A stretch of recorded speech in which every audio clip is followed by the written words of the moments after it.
Hi everyone. My name is Natalie Whelan from Vidversity, and I've got another Natalie with me, Natalie Rubinstein from McCabe, Curwood.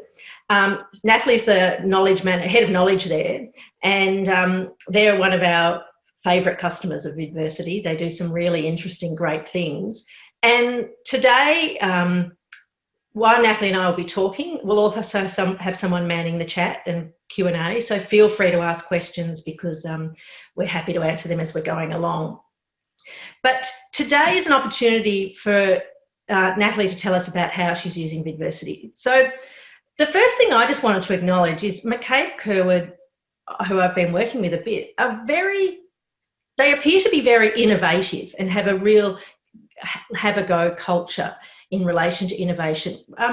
Can you explain a bit how that's happened and why that is the case? Thanks. Yeah. No, that's really warming, and to hear that your view of us. I think there's a couple of things which have sort of amalgamated or come together to then go and create, I think, what is this really nice culture of innovation that we have at the firm. I think the first one, while it sounds a little bit a little bit of a cliche, I do think it's a really important one, and that's this sort of fear of missing out or being left behind. I think that many law firms are doing lots of amazing and wonderful and new things, or reimagining the way that they are working or the services they're providing to their clients. And to sort of couple that with a really good sort of comm strategy and a push for promotion of those things through things like social media, I think we become very aware and alert and alive to the fact that there is a lot of really great innovation going on within legal.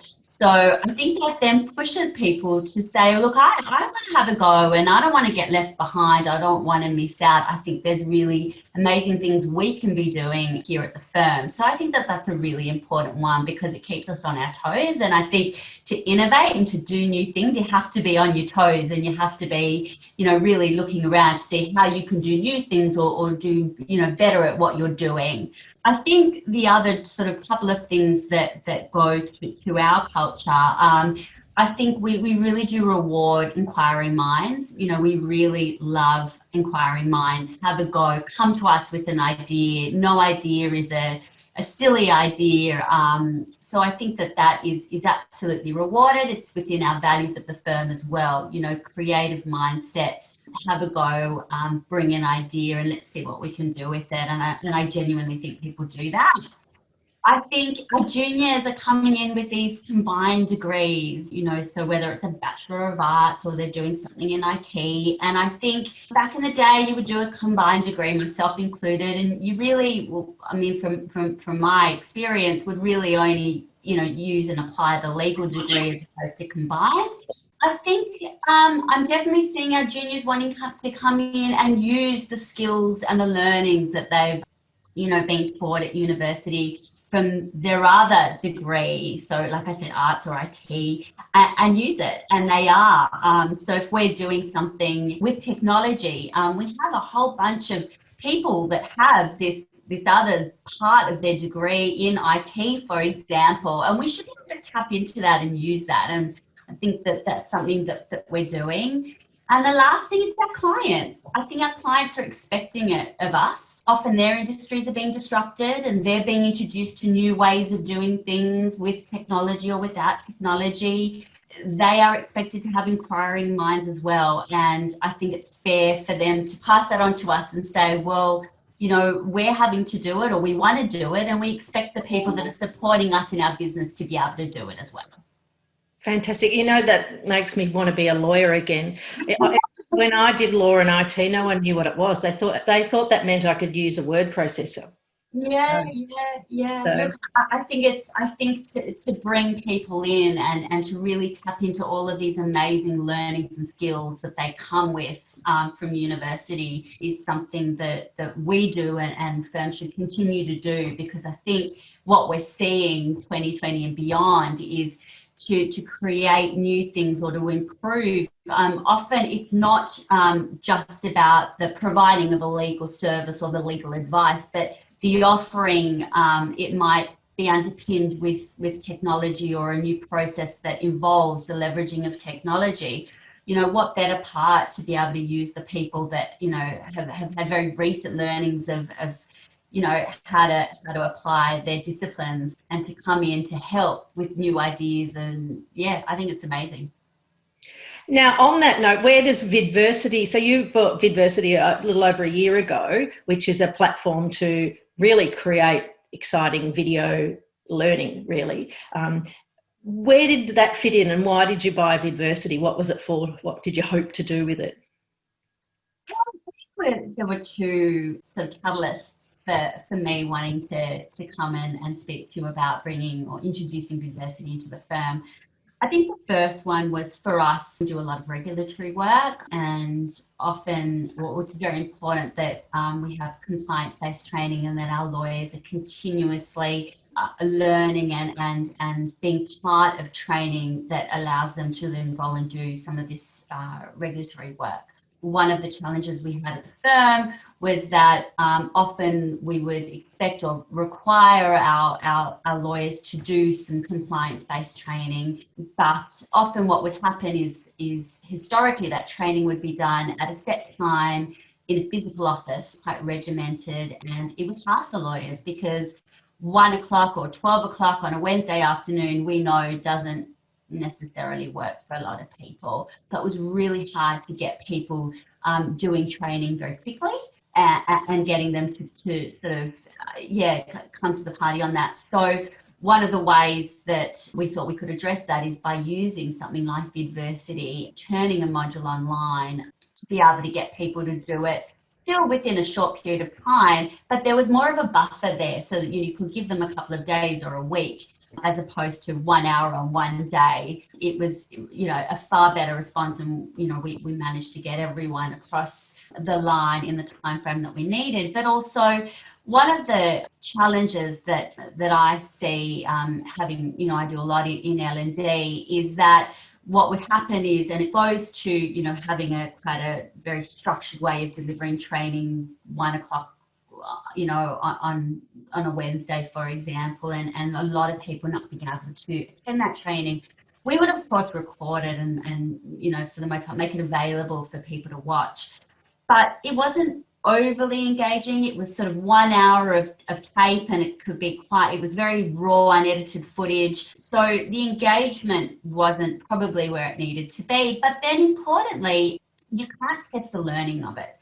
So, I was always very fearful that people would sort of be half watching and sort of, really struggling to engage with it, and it's very hard to test it. So one of the things that I know Vidversity can do, which really for me was very attractive, was you were able to test the competency or test the learning. So we could break it up into bite-sized modules, wrap some structure around it, and then test it through some questions. And I think it just delivered a far more enriched learning experience that we were looking for in our online learning. So thanks, Nat. Have you ever built online learning before? No, we haven't. When we onboarded Vidversity, it was the first time we'd done it. So really for us, online learning was very much about taking that raw footage and making it available on our intranet to use. So this was the first for us. And who's been using it in the organisation? Have you just kept it into your team, or has it been sort of spreading further? No, it's been spreading further, which has been quite amazing. So I think initially my approach to it was that we would use it for the purposes that I'd just spoken about. But what we're finding is that we had a lot of people come out of the woodworks, particularly the more junior lawyers, saying, look, I'd really like to be able to deliver some training, but I like this new way of doing it. So we've actually had associates in our dispute and resolution team use it. We've had a pocket of our lawyers and associates in our insurance team also using it. So it's far more sort of outreach into what I thought it would be initially, which is just something that I thought the KM and IT teams would use to sort of go and tweak that training. Yeah. So have they been using that for internal training or external client training? Both. So again, I think initially the idea was to use it for internal training, but then when we started to do that and our legal teams were seeing how training could be delivered and really it's sort of resonating with them, a couple of the groups came up with some ideas about delivering some training for clients, particularly this year with COVID, where, you know, it's been incredibly challenging to go out and see clients. I think traditionally we would do quite a lot of sessions where we would go to clients and deliver trainings on various different topics, and we weren't, you know, able to do that this year. So our associates have taken Vidversity and they've gone and still committed to deliver that training, but doing it through Vidversity, and it's been absolutely fantastic and so well received by the clients that we've actually delivered that training for. And have you been using the Vidversity tracking to see who's been doing it?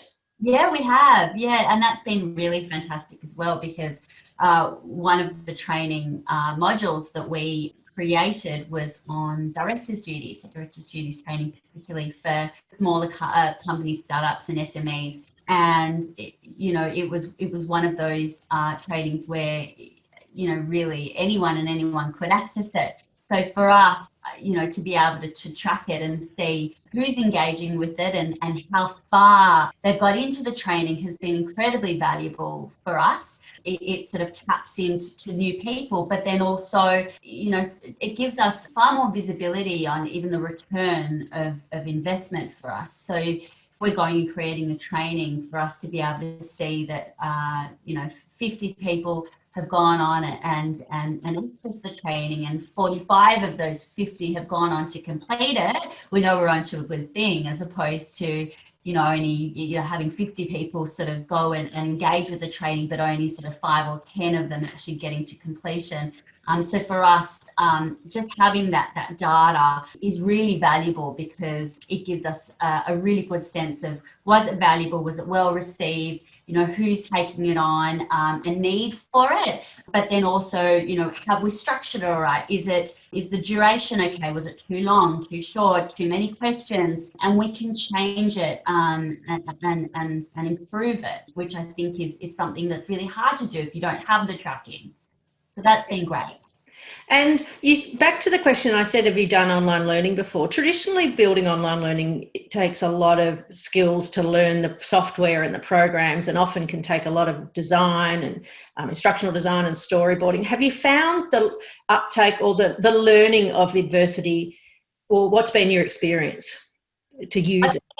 Yeah, it's been fantastic. I'm very mindful of sort of rolling out or deploying technology, and then sort of just being very open access so anyone can use it, because I find without, you know, really, really good onboarding, training, support and all that sort of stuff, you know, it becomes undone, it becomes undone pretty quickly. What I have found with Vidversity, and like I said, the initial objective was for the knowledge management team and the IT team to use it, but they're getting tapped on the shoulder from practice groups saying, we'd really like to use it too. So we sort of reached out to you and we gave some training, and I thought, it was quite, light on training. I mean, you guys were amazing and offered all the support that we needed, but there wasn't a lot of training. But what was so amazing about it is an incredibly intuitive system. So our lawyers got started, they did their training, we onboarded them properly with the support of you guys, and they were just onto it. Bar a question here and a question there, very ad hoc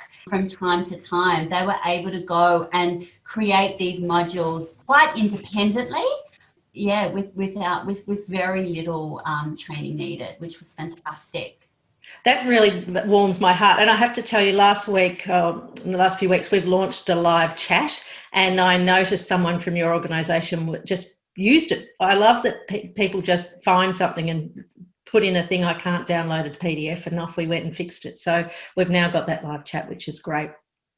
Now, you've been amazing. I was just going to say on that, when we onboarded and we trained our team, but also, the lawyers and associates who wanted to use it, what has been really fantastic for us is that they could come to you independently of us and ask for that training and support, or to help troubleshoot something. So I can't upload it, a PDF, or why is my video not coming in the way that I thought it would. So to decentralize the support, rather it all coming to us, where we may not be able to get to it as quickly as we could, is really quite amazing, and I think is a big reason why people are going back to using it, because they know that A, it's really easy to use, but B, if they do have a hiccup, they can come to you for support and get that support really quickly, and then keep going. We know, our lawyers, their time is precious. So when they do have some time to dedicate to something like this, it needs to be, they need to have everything ready to go in their armory to be able to do it without sort of, oh, well, I've hit a stumbling block and it's going to take me 2 days to get the support that I need, because we know it becomes undone pretty quickly. So it goes a big way to get them to adopt it and to keep using it for this sort of thing. I suppose one of the last questions I just wanted to ask you is how Vidversity has helped you during COVID. So I also would love to know how you found Vidversity during COVID. Has it been a useful tool to have? It has been incredibly useful to have for us. We went from the traditional way of working to office shutting and working remotely in a very, very short period of time. And from an L&D perspective, it's one of the most busiest times in the learning calendar, because you're coming up to the end of the CPD year for lawyers. So often in that February, March time period, we have an abundance of L&D and sessions for people to sort of engage with and to participate in, so they can get their points for the year. So what we found is, for the knowledge team in particular, it was a very, very busy time where we had to transfer a lot of those physical sessions online. And for us to be able to use a tool like Vidversity, it was invaluable, because what we were able to do is, rather than centralize it and have the KM team putting together 10, 15, 20 sessions, we were able to bring in a far wider or a larger group of people to be able to take responsibility for different modules, so we could get it done really quickly. But also, when we do, traditional sessions, people would come, they would sign their name in, they would sit there, they would answer questions, they would engage in conversation. To be able to use Vidversity to help with the challenges that we were facing when we had to take our learning online was amazing. So rather than having that 1 hour of raw footage where people couldn't engage with it and we couldn't test learning, for us to be able to do that with technology that was really easy to use was just incredible. Fantastic. And just the last question I just want to ask, the concept you film, say you film a lunchtime seminar, sort of how long does it take you to edit it and add some questions and make it available? A couple of hours. So really, really quick. So yeah, it really, we take the footage and we take it back and we have a discussion about, how we can break it up and how we can add some slides and what are some of the questions. And what we've started to do is put a bit of a template together. So we'll give it to the presenter so they can tell us how they think we should structure it, and they will give us some of those questions. And from the time that we get the brief, really it's a couple of hours. So really short. Which is incredible to have that internal capability to be able to, in a couple of hours, turn a raw MP4 video into a learning tool. Absolutely. So quick. And it's been, it's incredible. And we now have a library of our own content, which is great, because what we find is what we're able to do is when we discuss topics, we can add another layer of how do we do it here at McCabe Curwood. But to be able to go and take that footage where we've got the learnings, plus how do we apply it here at the firm? How do we put the MC branding into it and that sort of thing is great to be able to do it, such a short turnaround time. And to go back to the previous examples, when we have a backstop date, when we have to have training done by a certain date, for us to be able to create the module, send it out, and to be able to track and know exactly who's done it, how far they're into it if they haven't quite completed it. We can give them a bit of a nudge towards the end, and the people that haven't started an even bigger nudge, but know that when we have to have that training done, we have had that training done, is amazing. Well, thank you so much. I really appreciate you spending the time with me and being so generous with your time and information. Really, it's great to hear such a positive story, and I can see you're doing really great things. So thank you so much and well done. No, my pleasure, and we love using the tool. It is part of the McCabe Curwood Armory. Yeah, we love it. I think it's been such an asset in our L&D program. I think our lawyers would absolutely revolt if I tried to take it away from them now, because every week they're just finding new ways of delivering training, whether it's to clients or to their own teams or to grads. So it's really just embedded, and like I said, underpinning it is just that ease of access, the ease of use. It's one of those things where honestly you really give yourself an hour to learn how to do it, and it's just yeah, I mean, you'll be able to create modules so quickly, and yeah, so thank you for coming to us and showing it to us, because it's just been great. Fantastic. Thank you so much for your time, Natalie. No, thank you for having me. See ya.